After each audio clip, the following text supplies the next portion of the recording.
welcome to our another session of ICIE Talks. Tonight we have an amazing guest with us, Dr. Sharma. And the topic for our session is Quadrant model on identification and mentoring gifted students in an inclusive classroom. Dr. Jyoti Sharma has a master's in mathematics and PhD in mathematics education from University of Delhi. She's an associate professor at Cluster Innovation Center, University of Delhi. She is a practitioner and a researcher in the field of gifted education. She has developed several indigenous tools to identify gifted students in Indian classrooms. She is among the early educators in giftedness who advocated the idea of identification as a continuation process and mentoring as an integral part of identification. She is strong with promoting the need of reconceptualizing inclusive education by focusing on gifted students. Her areas of interest are mathematics curriculum, gifted education, and innovation and creativity in mathematics pedagogy. Thank you so much for being here with us. Also with us tonight is Professor Taysir Yamin. He is a General Director of International Center for Innovation in Education, and he will introduce today's workshop. Okay, thank you, Nana, for the introduction. So I would like to welcome everybody join this session today. And as you know from advertising this topic, we are interested today to know about gifted education in India in general. And also, this is the first time we have the opportunity to learn more about what is going on in India.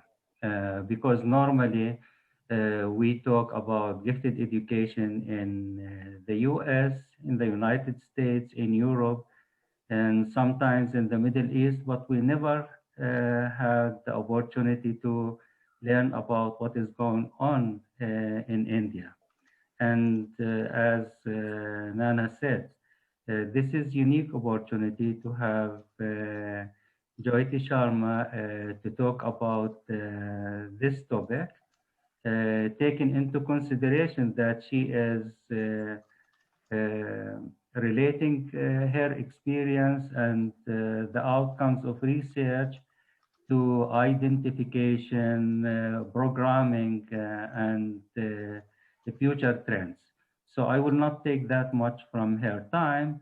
So you are more than welcome to join us at the ICIE talks, and the platform is yours.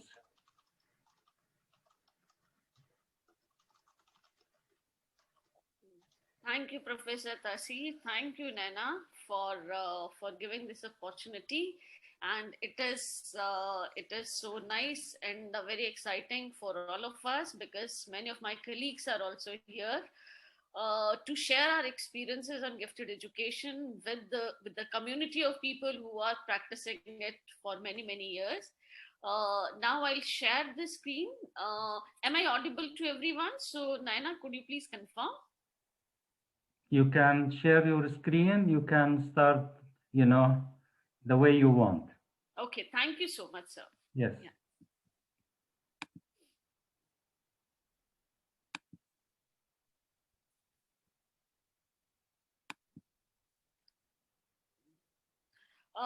Is my screen visible to everyone? Yeah, it is clear. Okay, thank you. So basically, I talk about the process, the work, the formally done in gifted education in India. And this work basically will talk about an experience of almost a decade. The entire process started in 2010, and now we winded up everything in 2019. And by the time this project, which was a flagship program by one of the major the government funding agency, now this program, with the help of this program and many other other gifted education awareness programs and practicing programs, we are able to culminate the inputs through the national education policy on gifted education, where gifted education is one of the important components. So I'll share my work. This work basically, okay, uh, so the basically 4 quadrant model of identification and mentoring gifted students in Indian classroom. But this process can be applied to any context, any culture. So it is not specific to the India, but yes, any classroom where you have a lot of diversity and the students, a classroom which is inclusive, and you have students with diverse ability. Okay, so so this work is based on a national level project initiated and funded by the Office of Principal Scientific Advisor to the Government of India. And we were a team of 4 teachers at University of Delhi. So my other colleagues, Professor Pankaj Tyagi, Professor Shobha Bagai, and Professor Bibu Biswal. And in addition to that, there were many research scholars who were associated with the project during this a tenure of almost 8 to 9 years.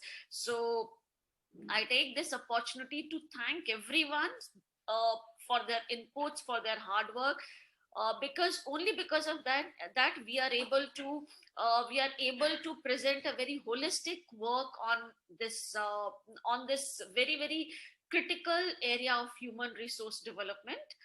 There are some facts to consider. In fact, India is the second populous country in the world. We are the nation with the most youth population. The median age of the country presently is 28 years and 4 months. We have approximately 400 million school-going children in the classrooms. The India has a very strong demographic divide and spread. So there are 23 officially recognized languages, but more than 840 dialects. So we have diversity in terms of culture, social, economical, and diversity within educational opportunities. So that we have very the high end premium schools, and we have schools with one teacher managing 5 grades, so that level of diversity. So it is very important that how we can develop a process of identification of gifted students, where we are able to honor all the diversity. Okay, so that was one of the biggest challenge.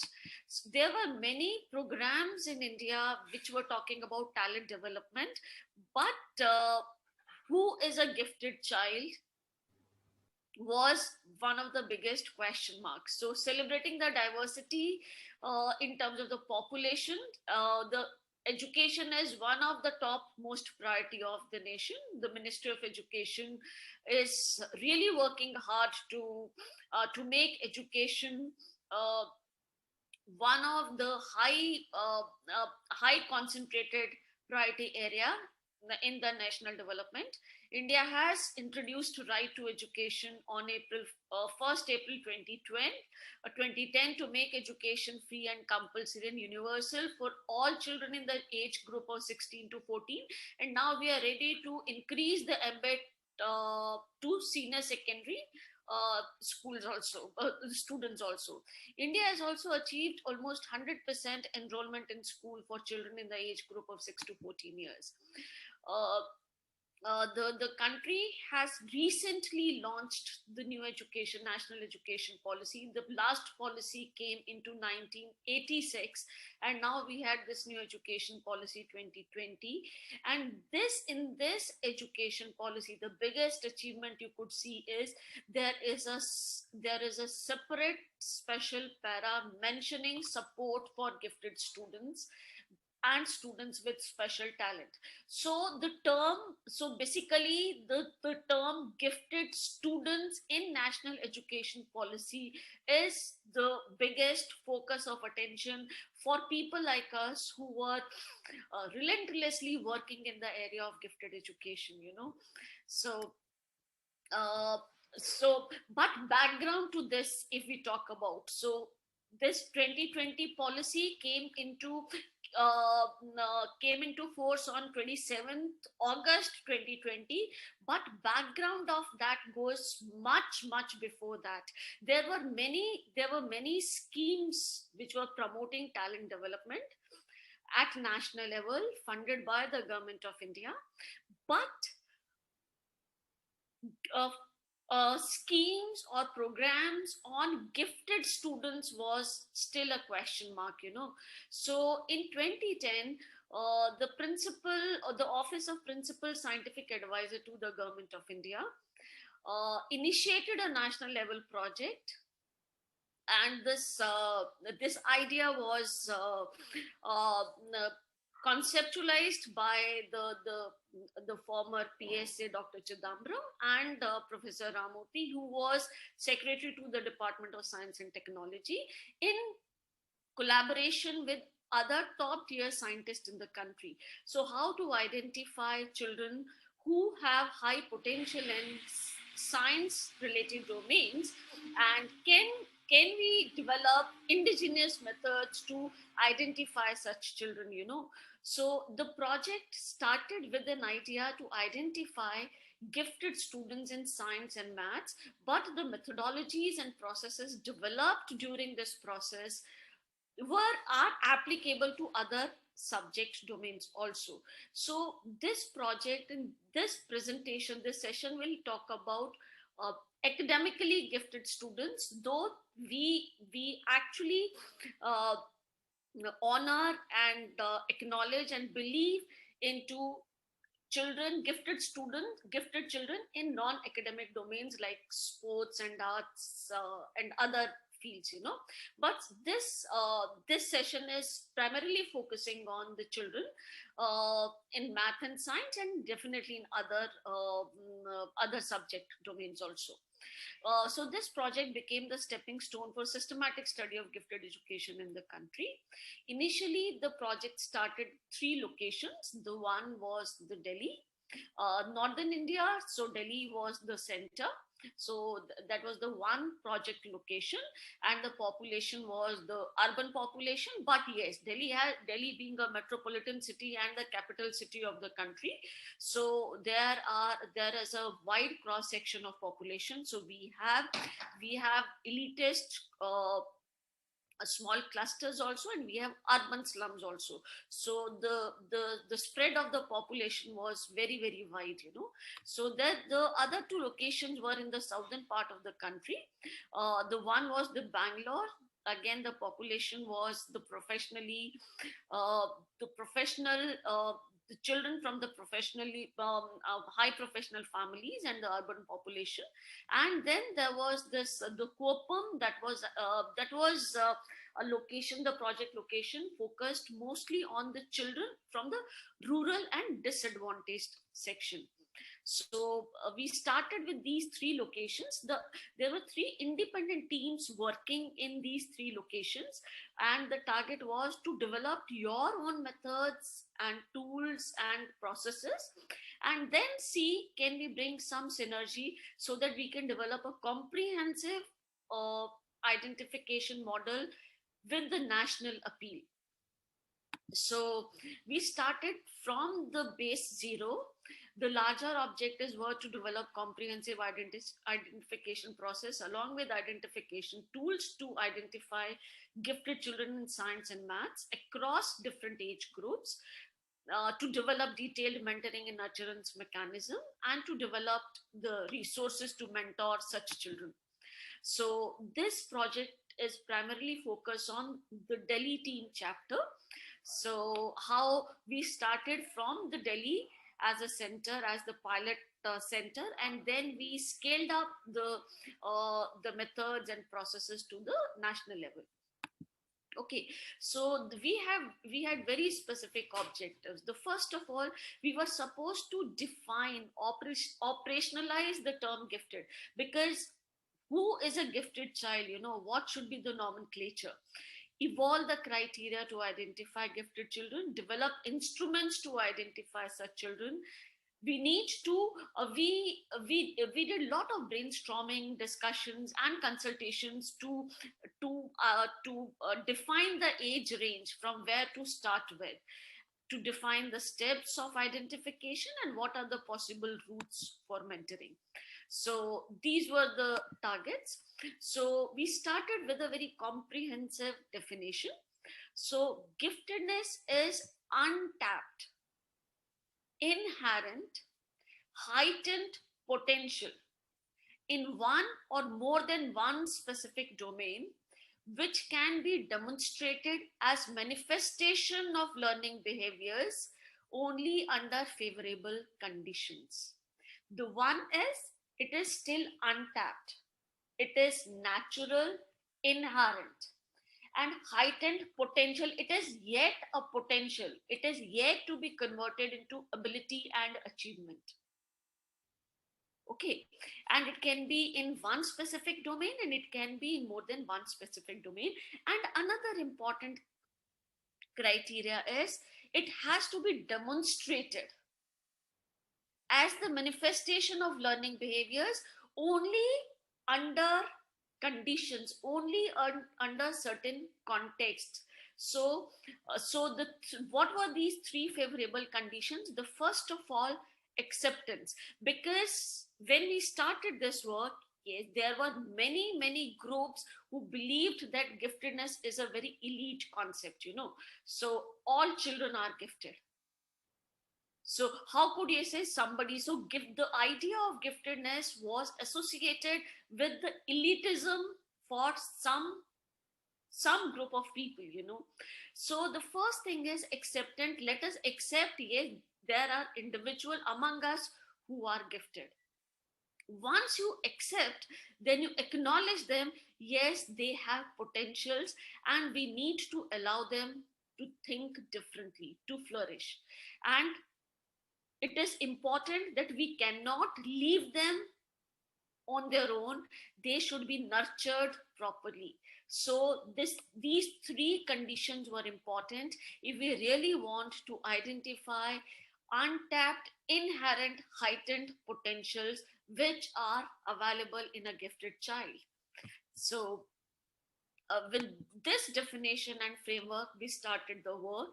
So the fundamental premises, catch them as early as possible, as young as possible. So and another belief is that giftedness is developmental. Fine, these are inherent potentials, but unless you mentor them, unless you nurture them, unless you provide them optimum opportunities, stimulating learning environment, emotional scaffolding, it will not be possible to remain gifted. They may become underachievers, they may lose their spark.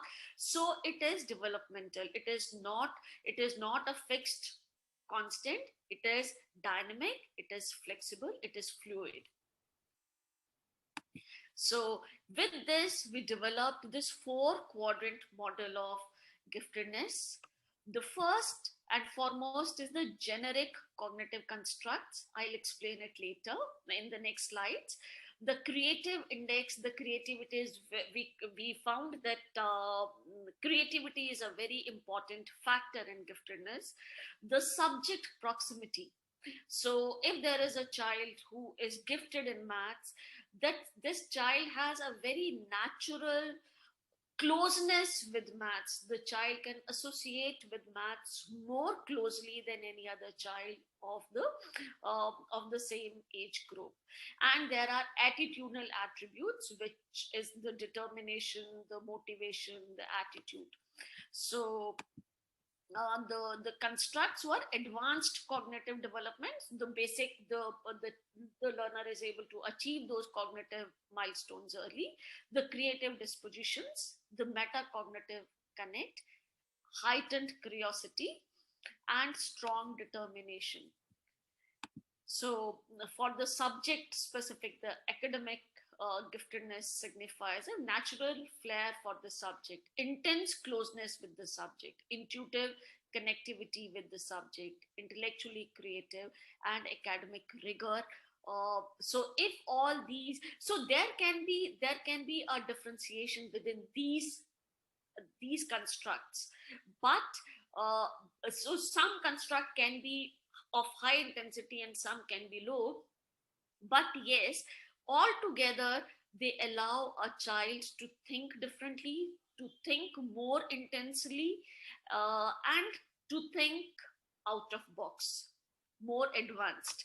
So uh, we defined the levels of giftedness, so it is not a linear model. So it is basically the exponentially growing model, because we believe that it is developmental. So giving the right opportunity, the right nurturance environment to foster, uh, a potentially gifted child can definitely uh, reach to the next heights and next levels. So potential, so initially when we are identifying at the base level, we say the child is potentially gifted. We don't know the capability. Yes, there are some sparks, but let us explore further. Then the significantly gifted are those because when they demonstrate such learning behaviors, when they are stimulated through specific designed learning opportunities. And highly gifted children are, they demonstrate remarkable learning shift from the existing learning domain to more advanced learning domains. And exceptionally gifted children are far beyond the identified cohort of the group. So within the potential, within the cohort of talent pool, what we identify at the base level, and when we are mentoring them, we can see the difference in the developmental pattern of their learning behaviors. I'll show you how it works. The another premises we worked with, the identification is a process. So once we identify, okay, this bunch of students are potentially gifted, so again we continue identifying their learning traits, learning behaviors, and then we are able to see who are significant, are they moving to highly gifted, and are they able to achieve the level of exceptional giftedness. So identification has to be multi-pronged, and immediate context of the child should be at the center of identification. We validated our results with the standardized uh, identification, standardized test of intelligence and creativity. But uh, we believed that, and we worked also, we created our own identification processes related to the child's immediate environment. So this was the three-tier model which we used. The first was the referral phase, which is the baseline screening. The referral phase is basically teachers give reference, teacher nominate children, and I'll share how this referral phase works. And then there's this selection phase where we conduct an ability test, you could say. Basically, it is the subject specific, concept specific identification assessment tool. And then the scaffolding stages, kids come to we do the scaffolding, we do the primary mentoring with the child, and then we see how child progress in that. And from here we move to the higher level of giftedness and exceptional gifted, the stage of exceptional giftedness. So we worked that identification and mentoring shall go hand in hand. Mentoring becomes the next advanced stage of identification. As the level of mentoring becomes more and more focused and intensive, so is the identification. So we develop learning profiles when we are mentoring the child. So mentoring provides direction for identification, provides direction for mentoring, and mentoring validates the identification results. For example, we identified a child in our potential gifted cohort, and when we start the mentoring program, the child is not able to survive that mentoring program. So but that percentage of the such children was less than 5%. So we saw the results when we analyzed. So the children who were identified as potentially gifted, and when they were mentored, they progressed very swiftly and very effectively. So there were less than 5% students whom I should say they could not survive the mentoring, or they didn't enjoy the mentoring. So the mentoring validates the identification results. And when we are mentoring, we are developing their learning profiles, we are observing them, we are doing continuous interactions with the mentors, taking feedback, and it helps us to identify them for the next stage of mentoring. So this is how mentoring and identification go hand in hand. So the first cycle of identification, when we were developing the methods of identification, the processes of identification, we worked on a sample of 20,132 children, and these kids were from grade 6 to grade 9. Okay, and we developed this identification process, and we call it developmental identification and mentoring program.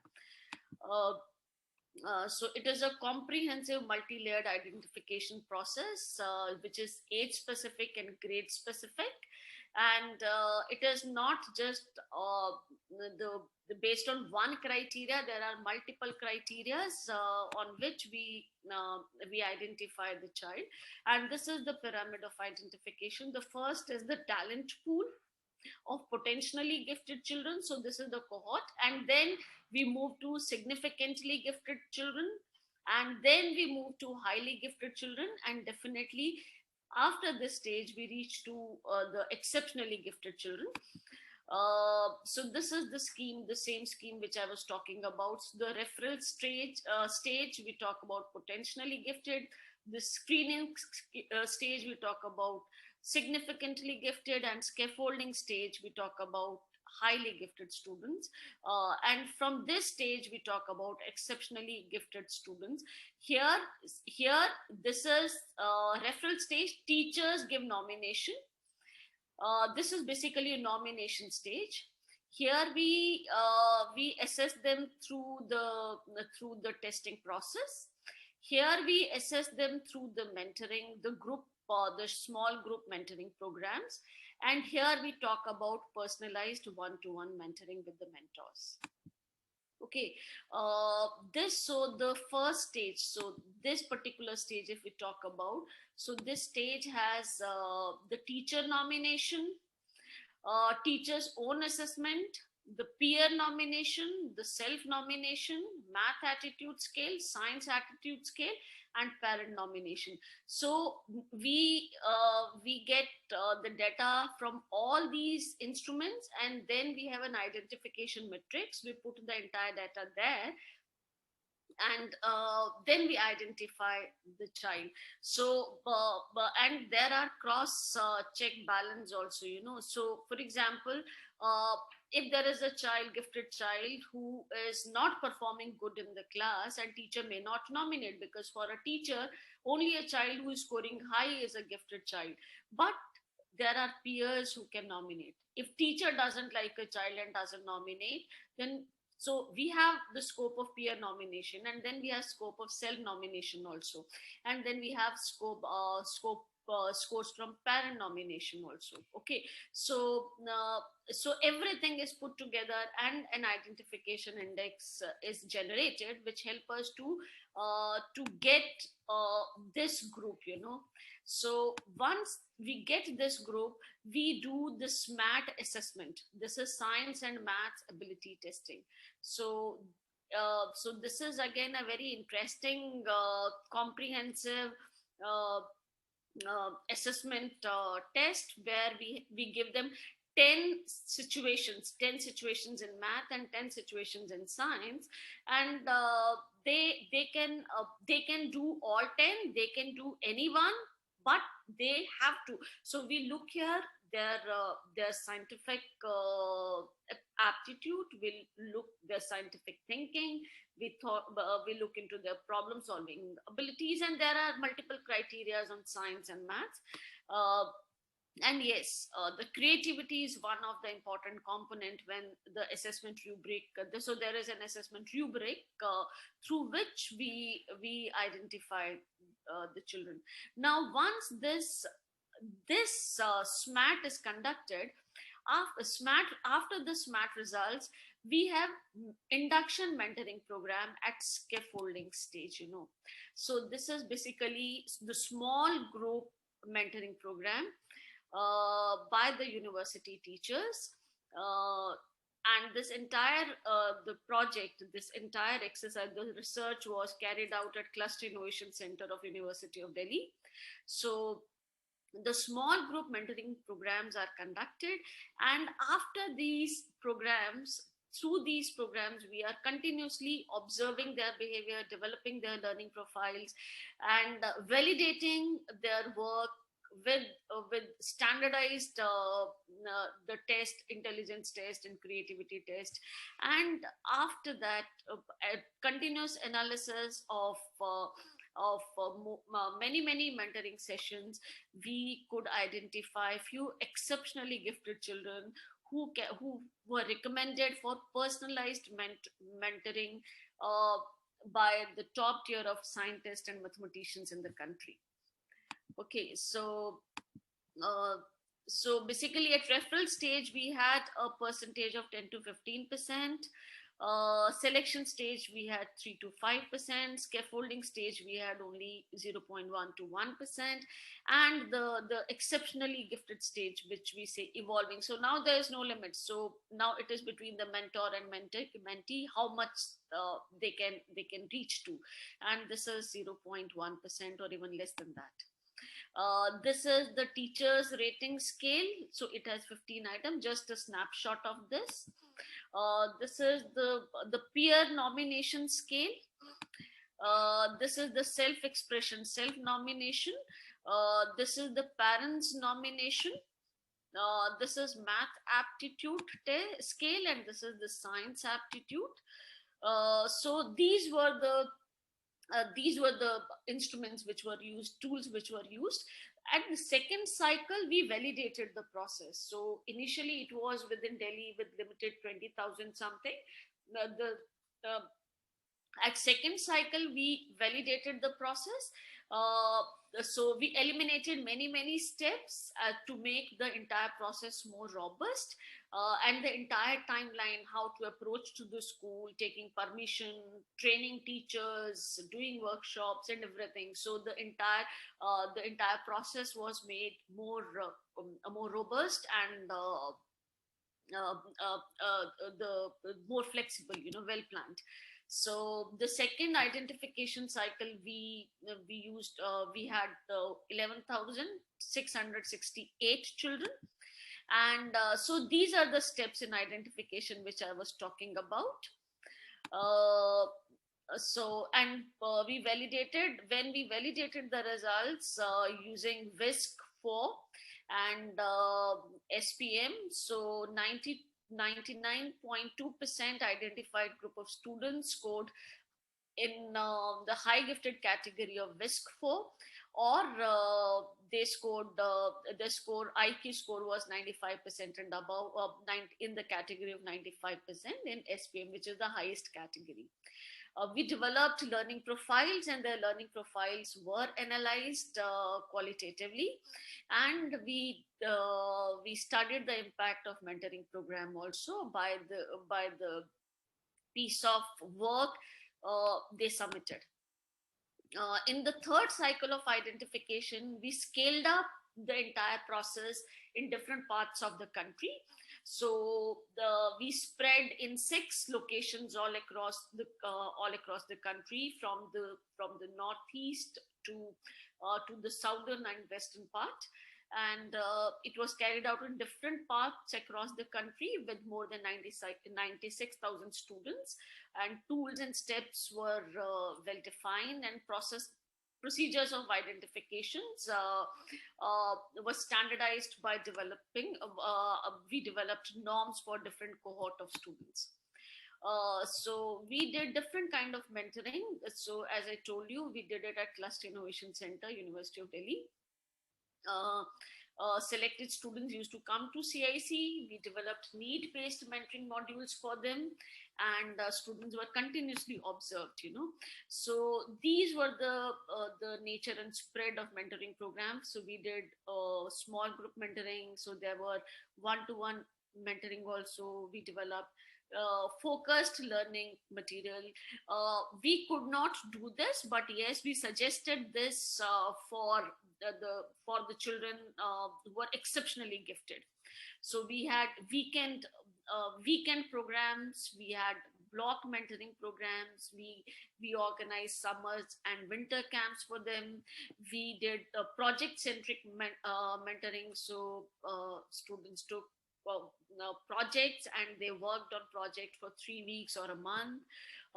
We wanted to develop the idea of clubs. Yes, it was there in the pipeline, but it could not be materialized. We wanted to collaborate with science centers in the country also. That was just in the pipeline, but modalities, we could not finalize the modalities. And we wanted to develop mentoring clusters within the schools. So for example, schools in the neighborhood, so one mentoring cluster, and the gifted children in those 20 neighboring schools can club together at one cluster. So that was again the plan, which can be materialized in the later stage now.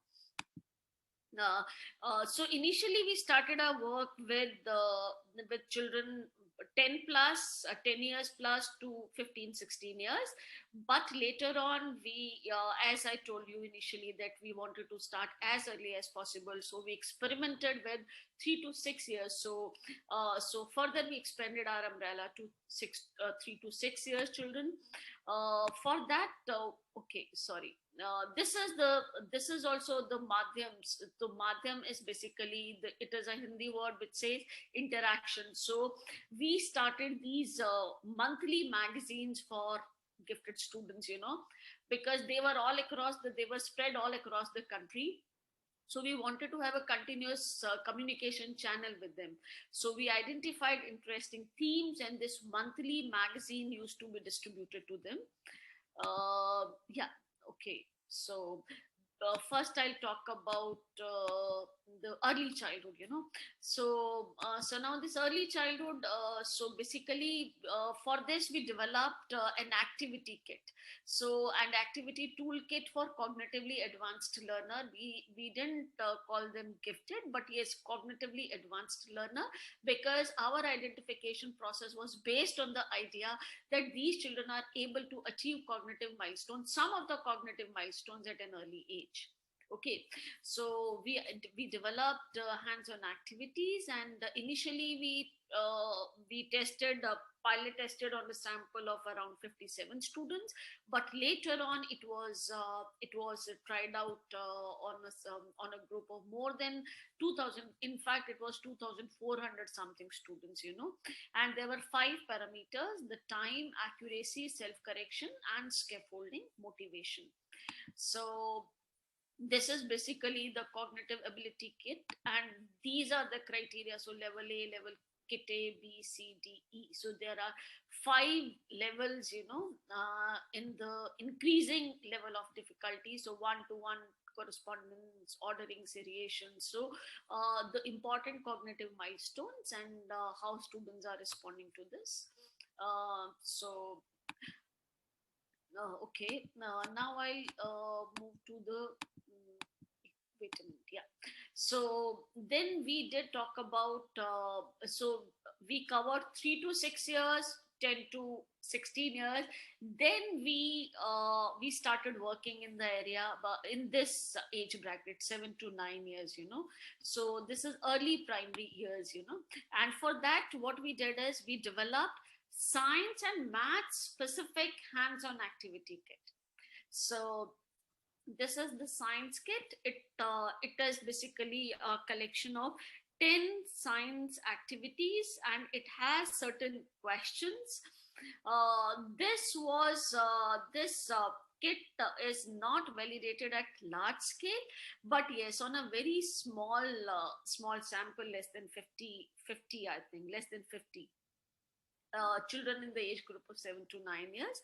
It is yet to be validated on a large scale, but yes, we are going to take care of that. This is the math activity, and the focus is on mathematical thinking, so for 3 to 6 years, these are the cognitive focus was on cognitive milestones, and here the focus is on science and mathematical thinking, and how the children process on mathematics context and science context.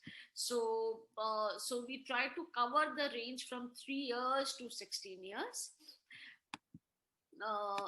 Okay, so and this is the spread of the work, because initially we started with to develop the identification tools, but as we started working, we realized that there are many things which will go hand in hand.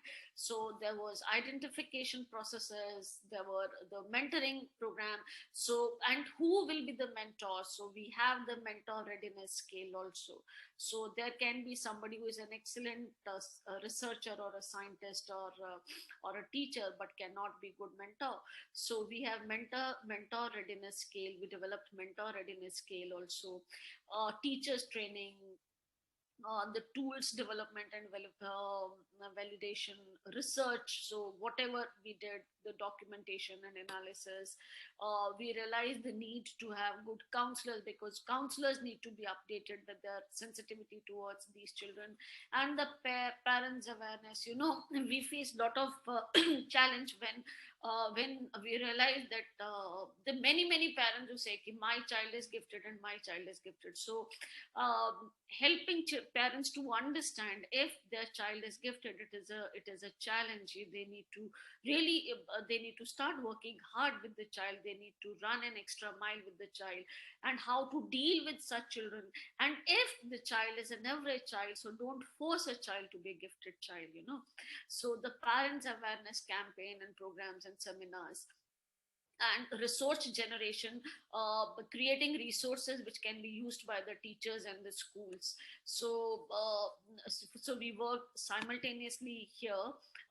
So we developed teachers training programs of multiple levels. So there are basic orientation programs which goes from up to 3 days, where it is the idea is to conceptualizing understanding of a gifted child of the teachers and sensitizing them, why there is a need, who are these children, and why is it important to take care of them, or in an inclusive classroom. And then there are workshops which goes for almost a week, 6 days, workshop on identification of gifted students. So teachers learn the process, how to identify. Teachers learn how to create small pockets in the classroom where gifted children can demonstrate their behavior. Okay, unless they create those contexts in the classroom or in the school, how are they going to, how these gifted children will get opportunities to behave in a certain way, to show their sparks. So helping teachers to create such windows in the classroom, in their learning, in their teaching process. So, and how to use these identification tools. So workshop on identification for 6 days, differentiated instructions for inclusive classroom. That is again because how to handle these children, how to make your classroom more inclusive when you have a gifted child. Because we initially, when we started the initial phase at the first cycle, we did a survey with the teachers, with 694 teachers, and just to understand their understanding about gifted students. So many teachers agree that yes, such children are there in their classroom, but they actually told us that they are not capable of handling them. They don't know. Yes, these children are there in our classroom, but don't know what to do with them.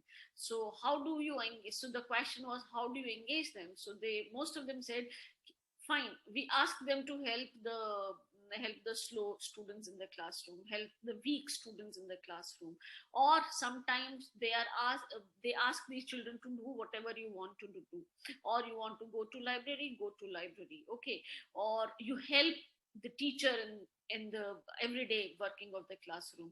So but they were not able to do anything constructive with these children, so we planned a differentiated instruction for inclusive classroom. So how they can make their everyday teaching more enriched for them, and advanced courses on curriculum design for gifted students, which so these are some teachers training modules available, which we developed during this entire course of research.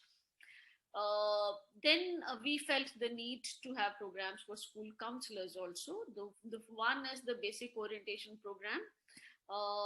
From the counselor's perspective, their roles and responsibility, and because gifted students come with a lot of behavioral problems, so how to counsel them. And important segment is counseling the parents, because we realized in India that many parents, the minute the as soon as the parents realize that there is a program for gifted students, and many parents would approach us saying, fine, please see, my child is gifted.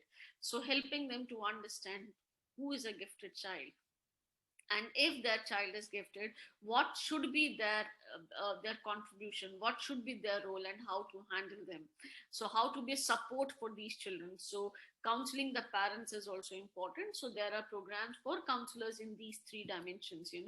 So if here, so this is the website where you could see the work. There are many resources present here, resources for students, if you see. So we have all these issues of madhyams here. So we have resources for teachers also. So all kind of research works and all kind of useful links. Then we provide various services. So to the school. So if any school wants to start an integrated identification mentoring program, then we can do that. If schools want an embedded program in their existing curriculum, we can do that. If to have accelerated mentoring programs or early childhood identification scheme, so we provide these kind of services. So a lot of information related to this work is here.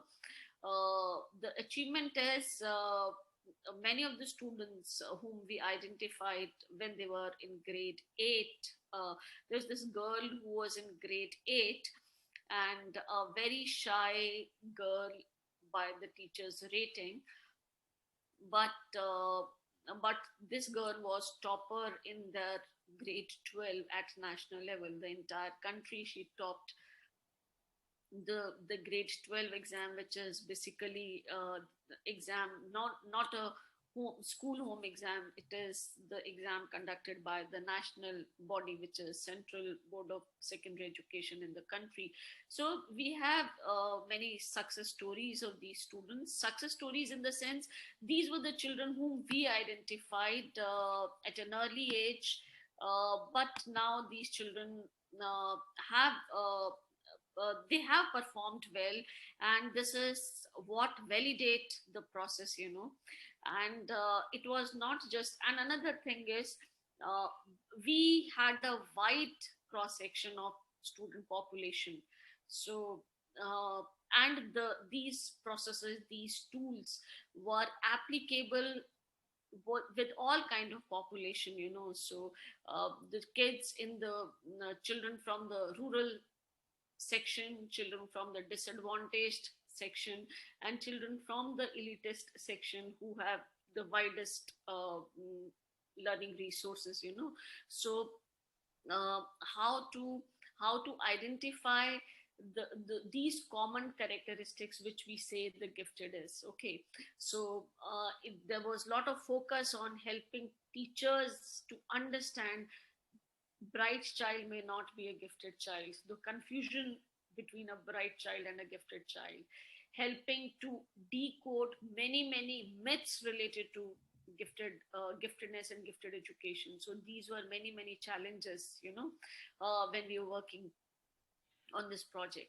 So and so the biggest achievement is not just about this project, but yes, there are many organizations who are working independently in this area, and so we feel a satisfaction when we see that this small population is there in the national policy of the country.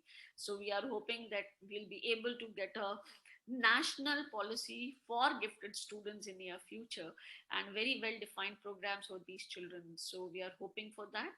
And now I'm looking for your suggestions and feedbacks and questions. Okay. Thank you so much. Of course, I will give the platform to my friend and colleague Nana. But before we proceed with questions, first of all, I would like to thank you for this comprehensive point of view about the Indian expertise and the Indian model when it comes to identifying and nurturing the gifted students. As we see from the lecture, you were talking about standardized multiple criteria screening and identification process. And what is unique about your experience is that you managed to develop your own tools. Because normally in other cultures, we know that we have to import, we have to adapt and modify tools which are developed in other countries. But what is unique about the Indian expertise or experiment that you managed to develop your own tools, and this is a plus when it comes to gifted education. The second thing that you gave us a hope for many countries, because normally we ask about what are the main components required to be there in order to have gifted programs. And you managed to shed light on most of the most important components, especially when you talk about legislation. And we are really happy to have the idea and to know from you that you managed to have this legislation and you have this paragraph which says that in the national policy, you already have the Article 4.43, and this is very important. Even they don't have it like explicit to talk about the gifted students, but implicitly we can say they recognize that we have such a population or special population, and this is also a huge achievement when it comes to legislation. Last and not least, you were talking about different types of programs and the strategies, but I found that you are using different terms. For example, you managed to talk about mentoring, and we know that as mentorship programs as one of the major programs we can introduce in addition to the academic programs. But it seems you have a different strategy to handle these issues. I appreciate your contribution, and in the International Center for Innovation in Education, we are talking to you from Germany, we are talking to you from Croatia, from Rijeka, where we established also a unique program for the gifted students. We appreciate what you are doing in India, and we encourage other nations to follow your model and to learn from your model that we could achieve. We could have gifted programs, and we could be very productive in this field of knowledge. I will not take that much. I will leave the platform for Nana to coordinate the questions from the audience. Thank you, Professor Tasi. Okay, great. Thank you so much. So I will just relay several questions that we have in the chat. So the first one comes from Miss Vina, and she's asking, can giftedness be measured, identified only at young age or at the school level only? See, but giftedness can be identified at any age, but giftedness be developmental, and many our developmental traits are achieved by the time we reach to our the early youth. So if these traits are not nurtured at an early age, by the time we reach our youth, they are faded, unless there is a context, unless there is a stimulation, it will be very difficult to identify. Great, thank you. Then we have another question. It says, do you follow gifted children to advanced stages, for example, at universities? Repeat again, Naina. Do you follow gifted children to advanced stages, for example, at universities? I think they're asking if you follow them from young age to university to see how they're doing. We try to do that because, see, as of now we are working in a project mode, so we did try to do that. So there was the kids who were identified in grade 6, we mentored them till grade 12. Okay, but when they reached to university, we left them, so, but yes, during the schooling years we did that. And there are other schemes of talent development at university level, so probably these students can take advantage of those schemes. But the kind of mentoring we conceptualize, it is a long sustained mentoring, and we really want to continue this mentoring even at the university level, but as of now, no. Okay, thank you. Then we have another question. It starts off with a thank you. So she says, thank you for providing us with a thorough overview of a hopefully impactful project. I was wondering if you use the same criteria and scales across ages and grade levels. For example, did you use the same aptitude tests with the younger students? Thank you very much. The framework was same. The first, the nomination and then the screening and the scaffolding, but the identification tools were different. For example, 3 to 6 years, it was basically the play based activities which were designed keeping in mind the cognitive milestones. For 7 to 9 years, it is basically the science and maths related activity, the basic science and maths related activities. And for grades 10 to 16 years, this is basically grade specific activities. So the important learning outcomes a child must have achieved during that particular grade. So it was focused on that.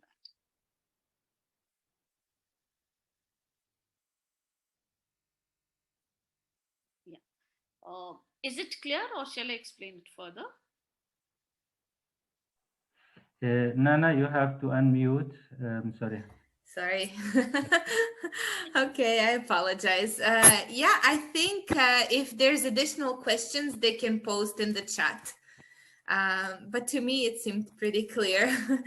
So there's another question which says, according to new education policy, students will be able to choose subjects of their interest. Can these identification tools be helpful in choosing the subjects by young students? Of course, definitely yes. And these identification tools can be the guiding criteria for it, And I can vouch for this because we have very concrete results on that. Okay, if there is no question, I would like to ask you about capacity building, because capacity building is one of the most important components, and you already addressed that.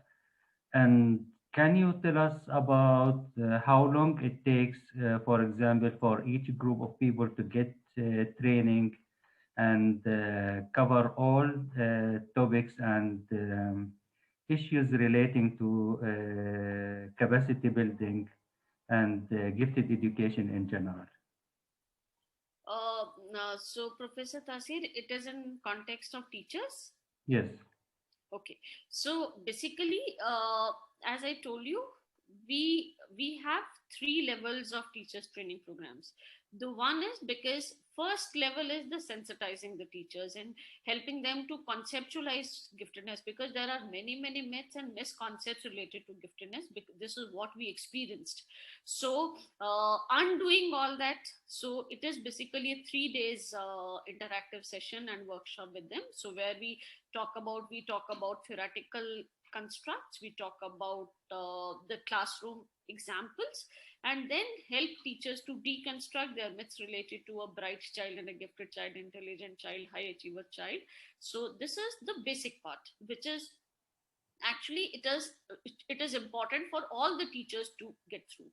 Then we talk about very specific teachers training program, where we help teachers to use the tools to identify gifted children, so using the identification process. And then there are certificate level course and diploma level course, where teachers can develop a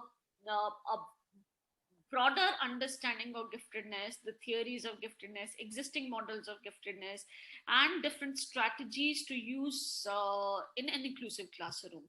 So certificate is a 6-month long program, and diploma is a 1-year long program. In diploma, we talk about a teacher who can be a professionally qualified gifted education expert. Okay, and then they can develop curriculums for gifted children. But in 6 months program, we equip teachers to develop differentiated activities in an inclusive classroom.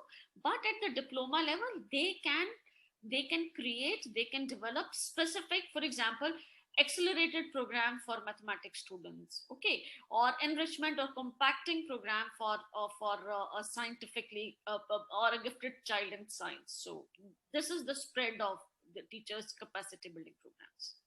And do you think in India you have more mathematically gifted people than any other country?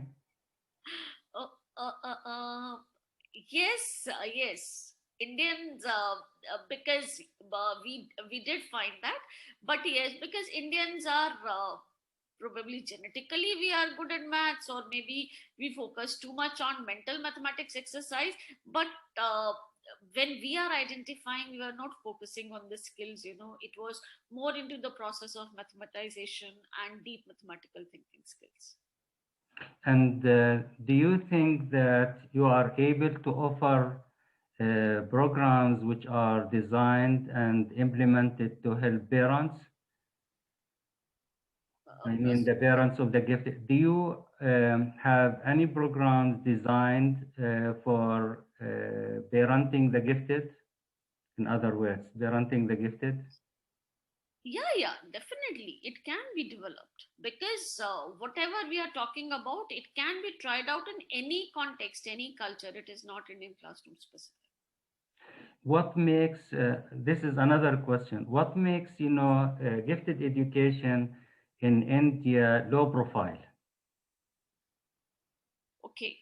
So there are three valid reasons. The one is we were still focusing on that every child should reach to the classroom. So the idea was making education accessible to all students. So the first focus was on that. After that, the quality of education. So we got the right to education bill passed in 2010, and we made the government, the state made efforts that all children are enrolled in the classrooms.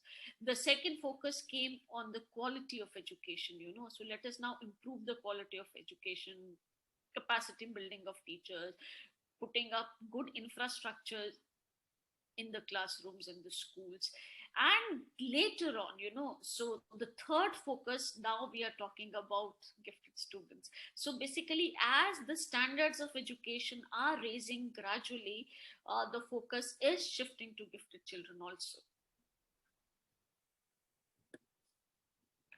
Do you think that policymakers in India are now convinced enough and they are willing to allocate the right budget for gifted education? Uh, yes, Professor Dasi. Once the gifted education support for gifted students come into the mandate of national education policy, special allocation is given. The budget was announced on 1st February of this month, and there is special allocation for to implement the mandate of national education policy. So when you have a special budget, definitely gifted education, gifted students will get their own fair share in it. And yes, the government of India last year started a national program called Dhruv, to identify such children and to mentor such children. So last year, 60 children, 30 from the academic domain and 30 from the arts domain, were identified, and then they attended a 2-week mentoring program. So that was just the first trial. But definitely from now onwards, this year onwards, and in the progressive years, definitely we'll have a full-scale national level program. So there are agencies like NCERT, PSA office, CBSE, ministry itself, IITs, they are working to develop a very comprehensive program for gifted children, because now we are believing that every gifted child is important for us. Nana, if you have questions in the chatting room or... Yes, there's 4 more, so we will see how many we will get through. The first one is giftedness genetically proven and DNA related? We believe that because we have very strong evidence that there are potentials which are genetically there. And why I'm saying it with full confidence, because we worked with children from the remotest part of the country where they had rarely any resource or exposure. So, and when these children demonstrate these kind of traits, so we believe that it is genetically designed, but it flourish when child is provided right kind of learning opportunities. Great, thank you. Then there's a question about what happens if we don't support the kids. Would giftedness disappear with kids if not discovered or not developed? It can go anyway. It can disappear, not disappear. Basically, it go under the carpet. Okay, the child can become underachiever, and child can become destructive also, delinquent also. So it can go in any way. Thank you. A couple of more. So next one is there any model that teachers can use to identify them better? However, with shy students, so I think their question is specifically with, how to better identify maybe shy kids. Nana, yes, we have a complete identification chartered for the teacher. As I told you, it can be, teachers can be trained for that, and I cannot explain that in few minutes. It requires almost an hour session just to explain how this model works. Great, thank you. Then there's a question about parents. Did you usually train parents to help in sharpening their kids' gifts? In fact, we had counseling sessions and seminars for parents, but parents do need training because a child spend a lot of time at home, and parents kids need good support and right kind of support from the parents also, because in India parents play a very dominant role in child's life, so but as of now we did not plan any specific training programs for parents, but yes, we did some counseling sessions for them. But I personally I believe we must have good training or counseling orientation program for parents. Yes, thank you so much. There's a question about obstacles. What are the major obstacles that your teachers face through the identification? The one is our system is very examination driven. So the teachers focus more on completing the syllabus and focusing how children can achieve good marks. And since the results are important, teachers focuses most of the time on children who are not performing good. Okay, so sometimes, and the classrooms are large, so no, so there are 50 children, 60 children in one classroom, and the pressure of the syllabus completion, getting good scores, because the teacher's ability sometimes is, most of the time, is judged by the kind of result she or he produces, so a teacher hardly give any attention to a child who is performing good and who can manage the studies on her own. So this is one thing. The constant pressure of getting good scores. The second is the large number of students in the classroom, and the third is the lack of adequate skills in the teachers. Teachers do not have those skills, as Professor Tasir also said, the capacity, they lack capacity in handling these children, so they do not have good pedagogical skills to engage these children or to stimulate these children. Great. So there's another question, and it goes like this. I was wondering if the focus is on all students at first instance, then on quality education. How does your model compare to Professor Renzulli's school-wide enrichment model? Thank you. Okay. So Professor Renzulli is my mentor. I was as a student, I have studied his model. So definitely, his work had lot of influence on my understanding of gifted children. But yes, this model is different in many sense. The one is, we are talking about a layered model. Okay, the second is, we are focusing more on creating situations in the classrooms. The second, when we are talking about, so at second level we are talking about a testing model, so it is basically a layered model, and the third is, we are talking about the mentoring and escalating their potentials, so we move from the potential to abilities to achievement. Great. So this was the last question in the chat. In between those questions, there was many comments thanking you for a wonderful lecture, for showing us a great model, for being interactive and approachable in this session. So there's many of those kind of comments in there. So I didn't want to skip that, and just to let you know, everyone's feeling very grateful and appreciative for your time and knowledge. Thank you, Naina. Thank you, Professor Tasi, for the opportunity. And it was wonderful sharing our experiences at the International Forum with other colleagues.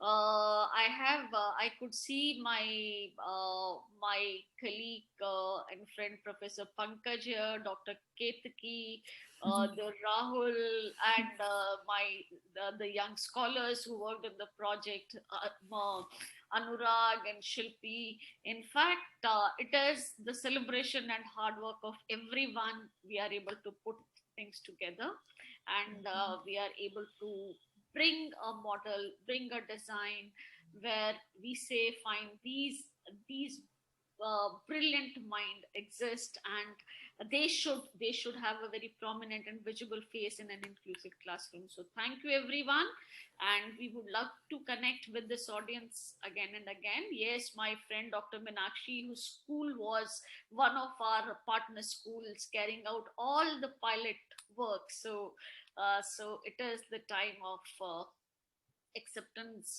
and recognition for all of us. So we would like to Thank connect you. with this brilliant audience and again whenever we'll get an opportunity. Yes, Thank you so thank much. you. Thank you so much. I would like to conclude the first part of this event today by saying thank you to our friends and colleagues from India. And we believe strongly in diversity. We believe strongly in civilized interaction. And the ICIE is your platform, and we are happy to have you today and in the future. And also many thanks go to our team here, Nana from Croatia, Ahmed from Sharjah, and other people who was involved in organizing this event.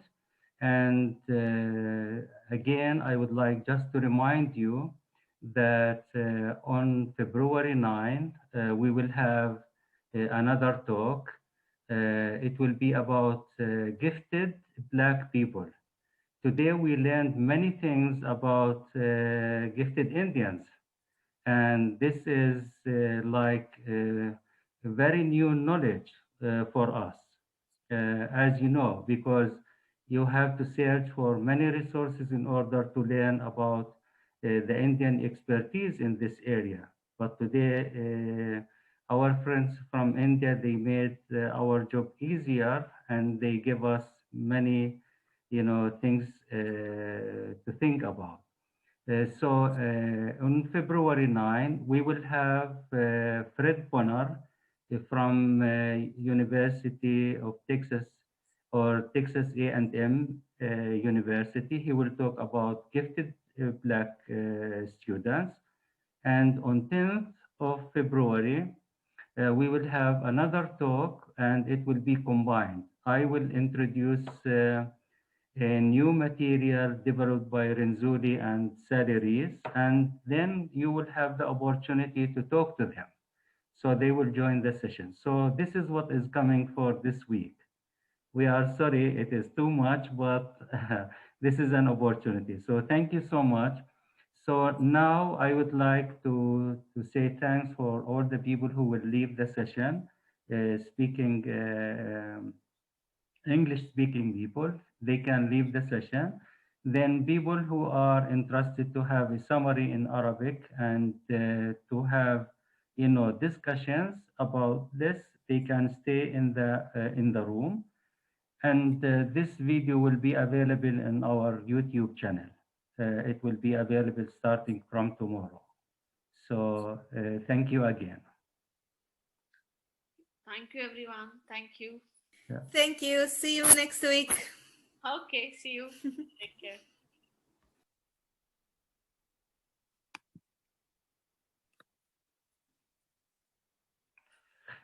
Okay, so now we will start talking in Arabic for the people who are interested to have a summary in Arabic. الآن راح أحكي بالعربي للناس اللي موجودين، وبنفس الوقت نفتح المجال للأسئلة باللغة العربية. هلا بالنسبة للمحاضرة اليوم، كان الغرض الرئيسي منها نتعرف على تجربة الهند في تربية الموهوبين. وليش؟ لأنه يعني اليوم حتى لما وصلني كتاب، آخر كتاب طلع عن الجفتد إديوكيشن يعني عالميا، اللي كان مشرف عليه روبرت ستينبرغ ودون أمبروس. لما بتقرأ الكتاب 554 صفحة ما موجود أي نص عن تجربة الهند في تربية الموهوبين على الإطلاق.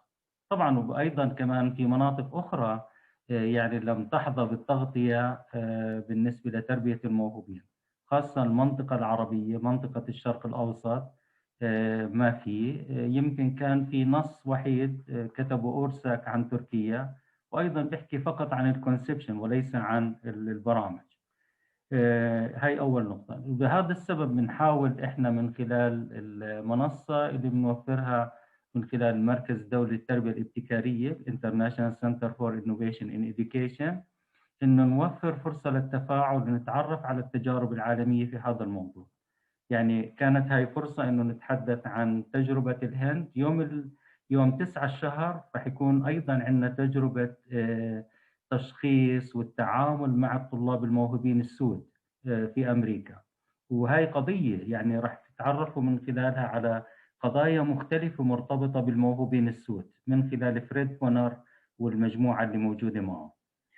بنلاحظ انه المحاضره بدات بالحديث عن التوزيع الديموغرافي للمجتمعات الهنديه. لما بنحكي عن مجتمعات بنعني فيها فعلا مجتمعات، لانه في دايفرسيتي عالي جدا، دايفرسيتي من حيث الاصول، من حيث اللغه، من حيث المعتقد وغيرها من المسائل. يعني بمعنى انه التنوع الموجود في الهند تنوع كبير جدا، وبنحكي عن مجتمع مليء بالمتغيرات ومليء باشكال التنوع. النقطة الأهم كانت إنه تربية الموهوبين ما بدأت تأخذ زخمها بالهند إلا بنتيجة البحوث والدراسات المستمرة اللي كانوا يقوموا فيها المتخصصين الهنود. هاي من ناحية، ومن ناحية أخرى إنه الآن اكتسبت زخم جديد وقوة جديدة لما انتقلت إلى القانون أو التشريع. يعني بمعنى إنه صار في هناك قانون بيعترف بخصوصية المجتمع الموهوبين وضرورة توفير الخدمات المساندة لهم. وهي طبعا خطوة إيجابية. يعني بنقدر نقول الدولة الثانية اللي بدأت في موضوع التشريعات كانت الهند بعد أمريكا. طبعا أمريكا في قانون كامل خاص بتربية الموهوبين، بالهند أصبح في هناك آرتيكل يعني نص موجود في القانون خاص بتربية الموهوبين. فنلندا موجود في نص لكن أيضا مش صريح، ولهذا السبب يعني كان تعليقي على المحاضرة إنه النص موجود لكنه نص غير صريح. هلا بالنسبة للنموذج اللي عرضته، نموذج مشتق من نموذج رنزولي. طبعا نموذج رنزولي بنص على إنه المسح السريع والتشخيص الدقيق يجب أن يكون متعدد المعايير. احنا بنسميه multiple criteria screening and identification process. يعني بمعنى المسح السريع والتشخيص الدقيق متعدد المعايير، متعدد الأدوات، متعدد الإجراءات. طبعا بمر بثلاث مراحل. المرحلة الأولى اللي هي جمع المعلومات الأساسية عن مجتمع الموهوبين، والمرحلة الثانية بتشمل تطبيق طرائق الانتخاب المختلفة اللي هي nomination methods, teachers nomination method, parents, peers and self nomination. يعني بتعني انتخاب بأربع طرائق مختلفة. لكن اللي لفت نظري إنه أضافوا إلها مسألتين. المسألة الأولى قياس الاتجاهات نحو الرياضيات وقياس الاتجاهات نحو العلوم. هل المقصود كان اتجاهات؟ لأنه أنا سمعتها بتحكي aptitude، بس aptitude شيء والاتيتيود شيء آخر، لكن من المسمى كان مكتوب attitudes. ومع ذلك ممكن يكون في عملية المسح السريع بيتعرفوا على اتجاهات الطلاب نحو العلوم واتجاهات الطلاب نحو الرياضيات، وهذه مسألة مهمة جدا. لأن لما أنت بتبني البروفايل مفروض تأخذ بالاعتبار في البروفايل الليرنينج ستايل مثلا اللي هو نمط التعلم، نمط التعبير، تأخذ مثلا اهتمامات الطالب، طريقته بالتعبير واتجاهات. هاي مسألة مهمة جدا. إذا راح نفكر في هاي المسألة الآن من الآن فصاعدا. هل بالضرورة إنه نبني أدوات لقياس الاتجاهات خاصة بالنسبة للرياضيات وبالنسبة للعلوم؟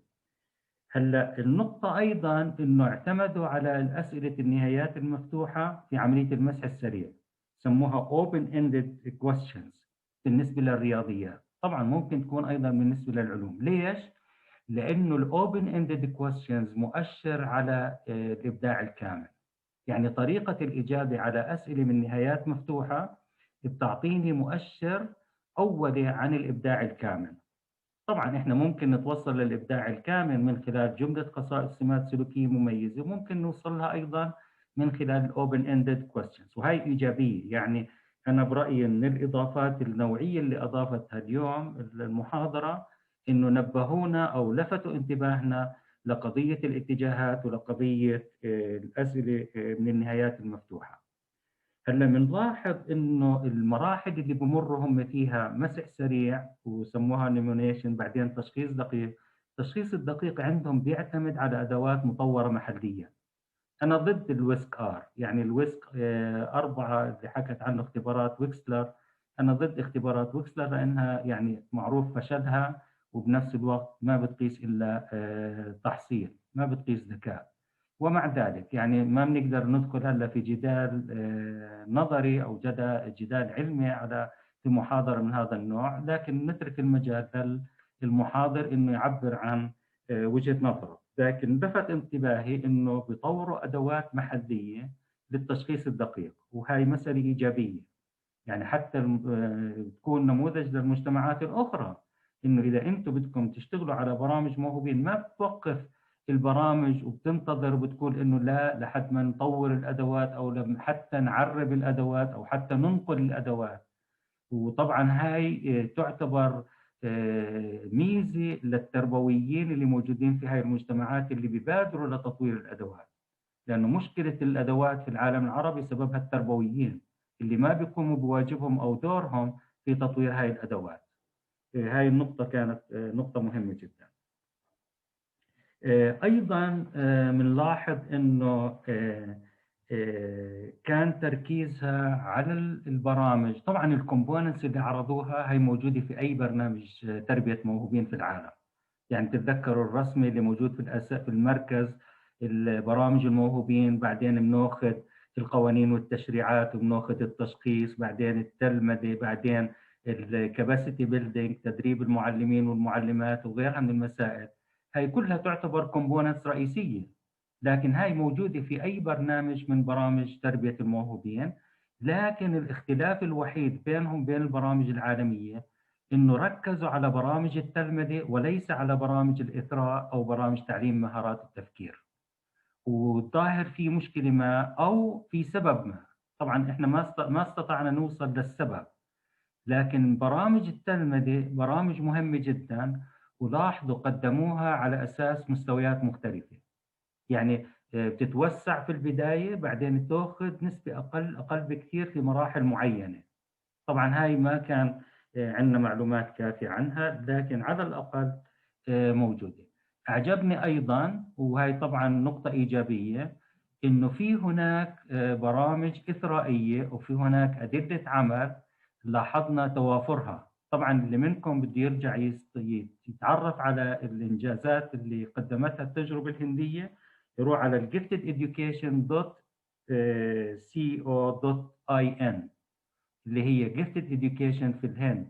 يعني هاي تعطيكم صورة عن البرامج اللي عملوها.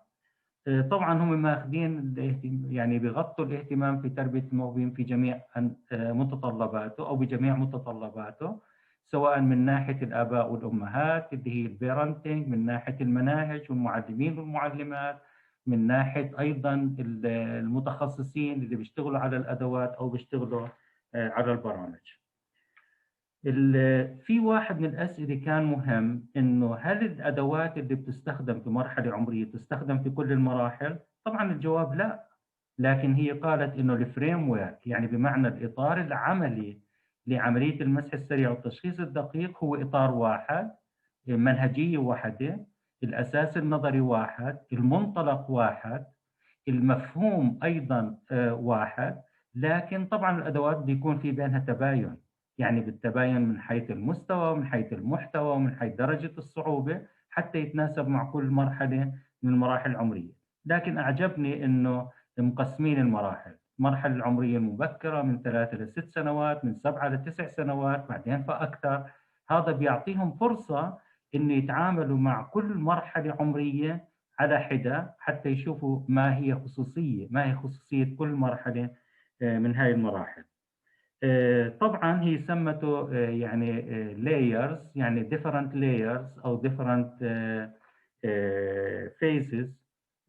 طبعا يعني احنا كمان النموذج النزولي هو different phases، يعني عندنا phase 1 و phase 2، بتعمل التالنت بول بتاخذ منه، ومع ذلك بنحترم خصوصيتهم ونقول إنه كويس أو من الممتاز إنه يكون في عندهم تجربتهم الخاصة اللي ممكن تتميز عن تجارب الآخرين.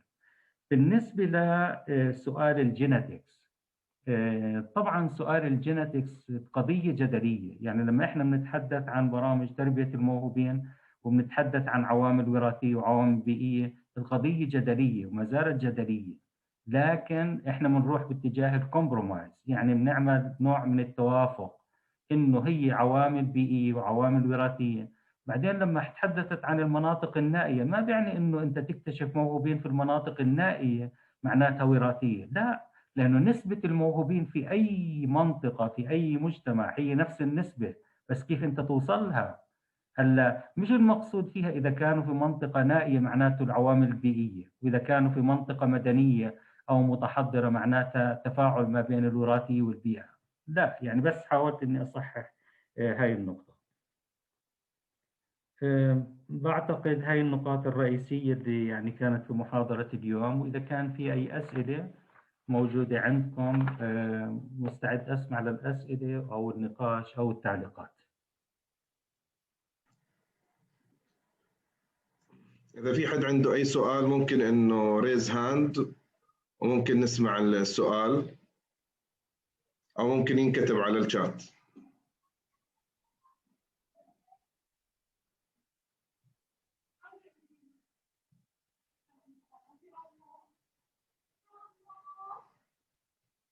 أوكي، إذا ما في أسئلة يعني بحكي لكم شكرا، يعني حتى ما نطول عليكم نحكي لكم شكرا، وإن شاء الله رح نلتقي في محاضرة المحاضرة اللي بعد 3 أيام، يعني رح تكون في نفس الموعد اللي هو من الساعة 5 بتوقيت ألمانيا، الساعة طبعا بحسب توقيتكم أنتم تحاولوا تحسبوها.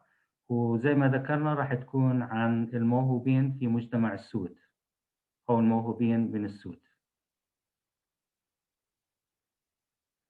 بالنسبة للسؤال عن حاضنات الابتكار، بعتقد راح يكون له محاضرة خاصة فيه عن حاضنات الإبداع والابتكار.